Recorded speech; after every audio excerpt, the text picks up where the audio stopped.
This is Family Time 115. We're looking at our emotions and the decisions we make.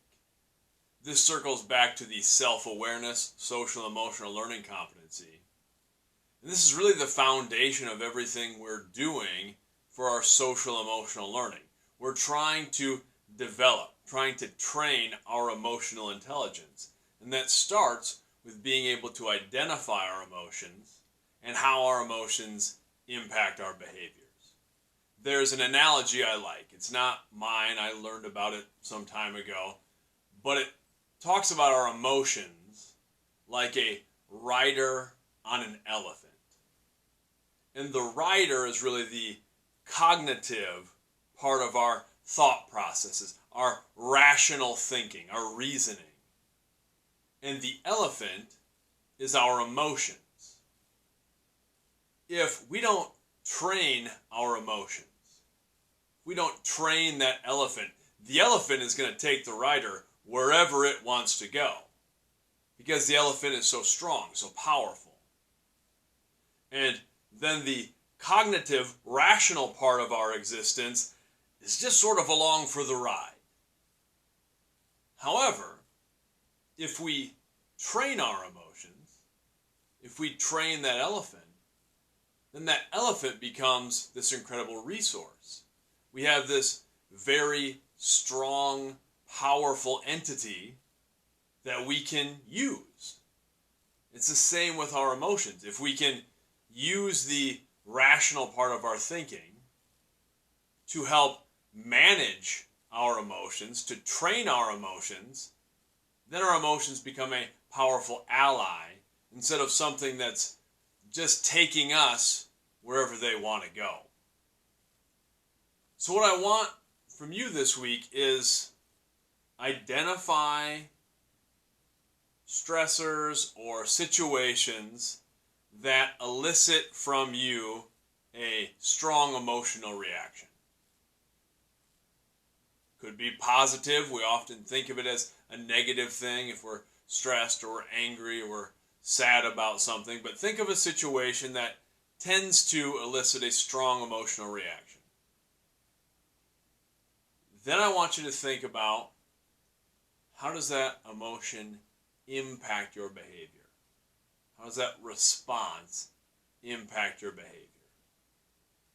And we can think of it in terms of our survival responses to stressors. You've probably heard before the fight, flight, or freeze. That's sort of a reaction that's built into many living organisms. Is when we're threatened or we feel threatened, we often have one of three responses. We either fight, we push back against the potential danger. We have our flight response where we're just trying to get away from it. Or we freeze, where we just sort of clam up and stay right there in the middle of it. We think of these things often as sort of a physical reaction. Like an animal out in the wild is either going to fight back against a threat, or it's going to run away, or it's going to sit there and freeze like the deer in the headlights. But we do the same thing when we're having an emotional response to something. If we feel threatened, we feel stressed, we feel under pressure, we might fight back, we might lash out. We might have an outward emotional response. We might try to just get away from everything, to shove our emotions down and try not to deal with it. That's flight. We're just trying to get away from it. Or we might freeze, where we just really don't know what to do in that situation. We really don't know how to respond in any way. So we just sort of sit there and bear it. Those can all be unhealthy emotional responses. We have to learn how to deal with those things. But that starts with us identifying how we actually react in those situations. I know for myself, for a long time, I was very much a fight response type of person. I think that is still my natural response. I've tried to spend a lot of time and energy, tried to train myself to take much longer, to take a much higher level of stress before I outwardly express that fight response. When I look back at times in my life,